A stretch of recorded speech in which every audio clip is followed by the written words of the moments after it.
ನಮಸ್ಕಾರ ಗೆಳೆಯರೆ. ಇವತ್ತಿನ ಈ ವಿಡಿಯೋ ಪ್ರತಿ ಭಾರತೀಯನಿಗೂ ಹೆಮ್ಮೆ ತರಿಸುವುದಲ್ಲದೆ ಪಾಕಿಸ್ತಾನವನ್ನ ತಲ್ಲಣಗೊಳಿಸಲಿದೆ. ಭಾರತ ಸರ್ಕಾರ ಈಗ ಯುದ್ಧ ಭೂಮಿಯಲ್ಲಿ ಕೇವಲ ಮಾತುಗಳನ್ನಲ್ಲ, ಬದಲಿಗೆ ಶಸ್ತ್ರಾಸ್ತ್ರಗಳ ಮಳೆಗರೆಯಲು ಹೊರಟಿದೆ. 1,00,000 ಕೋಟಿ ರೂಪಾಯಿ ವೆಚ್ಚದಲ್ಲಿ ಭಾರತವು ರಕ್ಷಣಾ ಕ್ಷೇತ್ರದಲ್ಲಿ ಒಂದು ಹೆಜ್ಜೆ ಇಡ್ತಾ ಇದ್ದು, ಇದು ಶತ್ರುಗಳ ನಿದ್ದೆಗೆಡಿಸಲಿದೆ.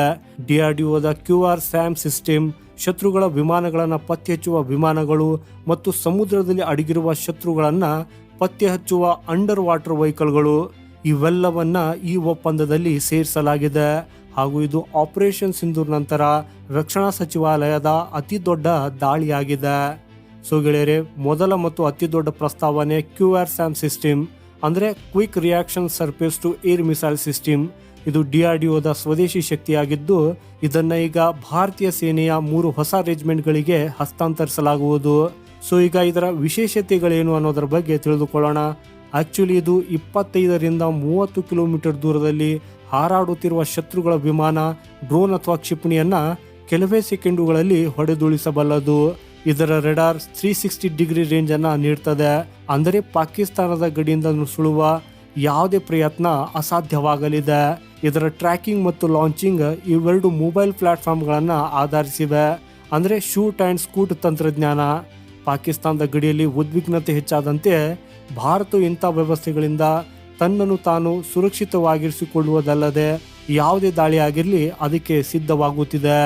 ಸೊ ಈಗ ಭಾರತೀಯ ವಾಯುಪಡೆಯ ಸ್ಮಾರ್ಟೆಸ್ಟ್ ಡೀಲ್ನ ಬಗ್ಗೆ ಮಾತಾಡೋಣ. ಐಸ್ಟಾರ್ ಕಾರ್ಯಕ್ರಮದ ಅಡಿಯಲ್ಲಿ 3 ಸ್ಪೈ ಪ್ಲೇನ್ಸ್ಗಳು.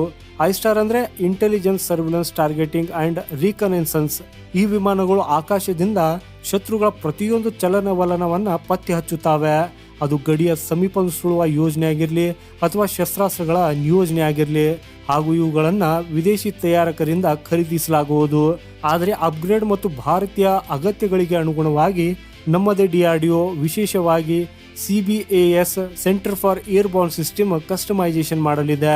ಈ ವಿಮಾನಗಳು ಕೇವಲ ನಿಗಾ ಇಡುವುದಕ್ಕಷ್ಟೇ ಸೀಮಿತವಾಗಿರುವುದಿಲ್ಲ, ಇವುಗಳು ಟಾರ್ಗೆಟ್ಗಳನ್ನು ಸಹ ಗುರುತಿಸುತ್ತವೆ.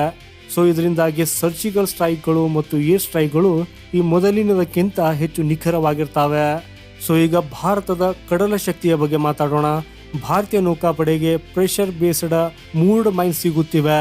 ಅಂದರೆ ಸಮುದ್ರದಲ್ಲಿ ಯಾವುದೇ ಶತ್ರು ಸಬ್ಮರೀನ್ ಅಥವಾ ಯುದ್ಧ ನೌಕೆಯನ್ನ ನಾಶಪಡಿಸುವ ಮೈನ್ಗಳು. ಇವುಗಳನ್ನ ಸಮುದ್ರದಲ್ಲಿ ಬಹಳ ರಹಸ್ಯವಾಗಿ ಬಳಸಲಾಗ್ತದೆ. ಹಾಗೂ ಯಾವುದೇ ಶತ್ರುವು ಹತ್ತಿರ ಬಂದ ತಕ್ಷಣ ಆಟೋಮೆಟಿಕ್ಲಿ ಆಕ್ಟಿವ್ ಆಗಿಬಿಡ್ತದೆ. ಇದರ ಜೊತೆಗೆ ಅಂಡರ್ ವಾಟರ್ ಆಟೋನಾಮಸ್ ವೆಹಿಕಲ್ ಕೂಡ ಚರ್ಚೆಯಲ್ಲಿವೆ. ಇವುಗಳು ಯಾವುದೇ ಚಾಲಕರಿಲ್ಲದೆ ಸಮುದ್ರದೊಳಗೆ ಗಸ್ತು ತಿರುಗುತ್ತವೆ, ಶತ್ರು ಹಡಗುಗಳನ್ನ ಗುರುತಿಸುತ್ತವೆ ಹಾಗೂ ಅಗತ್ಯವಿದ್ರೆ ಅವುಗಳನ್ನ ಟ್ರ್ಯಾಕ್ ಅಥವಾ ಟಾರ್ಗೆಟ್ ಮಾಡುವುದಕ್ಕಾಗಿ ಕೂಡ ಸಾಧ್ಯವಾಗ್ತದೆ. ಸೊ ಇದರಿಂದಾಗಿ ಈಗ ಹಿಂದೂ ಮಹಾಸಾಗರದಲ್ಲಿ ಭಾರತದ ಸ್ಥಾನವು ಇನ್ನಷ್ಟು ಬಲಗೊಳ್ಳಲಿದ್ದು, ಚೀನಾವೇ ಆಗಲಿ ಅಥವಾ ಯಾರೇ ಆಗಲಿ ಈಗ ಭಾರತೀಯ ನೌಕಾಪಡೆ ಸಂಪೂರ್ಣವಾಗಿ ಜಾಗೃತವಾಗಿದೆ. ಹಾಗೆಯೇ ಇದೇ ಸಮಯದಲ್ಲಿ ಭಾರತದ ವಾಯುಶಕ್ತಿಯ ಬೆನ್ನೆಲುಬಾಗಿರುವ ಸುಖೋಯ್ Su-30 MKI ಫೈಟರ್ ಜೆಟ್ಗಳು, 84 ಸುಖೋಯ್ Su-30 MKI ಫೈಟರ್ ಜೆಟ್ಗಳನ್ನು ಅಪ್ಗ್ರೇಡ್ ಮಾಡಲಾಗುವುದು. ಹಾಗೂ ಇದರಲ್ಲಿ ಹೊಸ AES ರೆಡಾರ್ಸ್, ಲಾಂಗ್ ರೇಂಜ್ ಮಿಸೈಲ್ಸ್ಗಳು, ಎಲೆಕ್ಟ್ರಾನಿಕ್ ವಾರ್ಫೇರ್ ಸಿಸ್ಟಮ್ಗಳು ಮತ್ತು ಭಾರತೀಯ ಬ್ರಹ್ಮೋ ಕ್ಷಿಪಣಿಗಳನ್ನು ಕೂಡ ಸೇರಿಸಲಾಗುವುದು. ಗೆಳೆಯರೆ, ಈ ಅಪ್ಗ್ರೇಡು ಭಾರತಕ್ಕೆ ಕೇವಲ ಪಾಕಿಸ್ತಾನದ ವಿರುದ್ಧ ಅಷ್ಟೇ ಅಲ್ಲದೆ ಚೀನಾದ ವಿರುದ್ಧವೂ ಕೂಡ ಆಕಾಶದಲ್ಲಿ ಪ್ರಾಬಲ್ಯ ಸಾಧಿಸುವುದಕ್ಕೆ ಅನುವು ಮಾಡಿಕೊಡುತ್ತದೆ. ಆಕ್ಚುಲಿ ಈ ಸಭೆ ಕೇವಲ ಒಂದು ಒಪ್ಪಂದವಲ್ಲ, ಬದಲಿಗೆ ಇದು ಭಾರತದ ಆತ್ಮನಿರ್ಭರ ರಕ್ಷಣಾ ಮಿಷನ್ನ ಪ್ರಬಲ ಹೆಜ್ಜೆಯಾಗಿದೆ. ಗೆಳೆಯರೆ, ಆಪರೇಷನ್ ಸಿಂಧೂರ್ ನಂತರ 3 ಸೇನೆಗಳ ಅಗತ್ಯಗಳ ಮೇಲೆ ಒಟ್ಟಾಗಿ ಕೆಲಸ ಮಾಡುವ ಮೊದಲ ದೊಡ್ಡ ಅವಕಾಶ ಇದು. ಸರ್ಕಾರದ ಸ್ಪಷ್ಟ ಸಂದೇಶವೆಂದರೆ ಈಗ ಮಾತುಗಳೆಲ್ಲ ಕ್ರಮವಿರ್ತದೆ. ಮೇಕ್ ಇನ್ ಇಂಡಿಯಾ ಕೇವಲ ಘೋಷಣೆಯಾಗಿ ಉಳಿದಿಲ್ಲ, ಇದು ಈಗ ನೆಲದ ವಾಸ್ತವವಾಗಿದೆ. ಭಾರತವು ಈಗ ಕೇವಲ ಶಸ್ತ್ರಾಸ್ತ್ರಗಳ ಆಮದುದಾರನಾಗದೆ ರಫ್ತುದಾರನಾಗಲು ಕೂಡ ಬಯಸುತ್ತಿದೆ.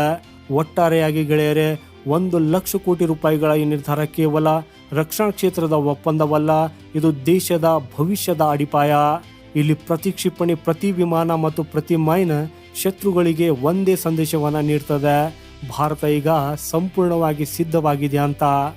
ಗೆಳೆಯರೆ, QRSAM ಮತ್ತು ಐಸ್ಟಾರ್ನಂಥ ಸಿಸ್ಟಮ್ಗಳು ಈ ಪಾಕಿಸ್ತಾನ ಮತ್ತು ಚೀನಾದ ತಂತ್ರಗಳನ್ನು ತಡೆಯಲು ಯಶಸ್ವಿ ಆಗ್ತವೆ ಅನ್ನೋದನ್ನು ನೀವು ಭಾವಿಸುತ್ತೀರಾ?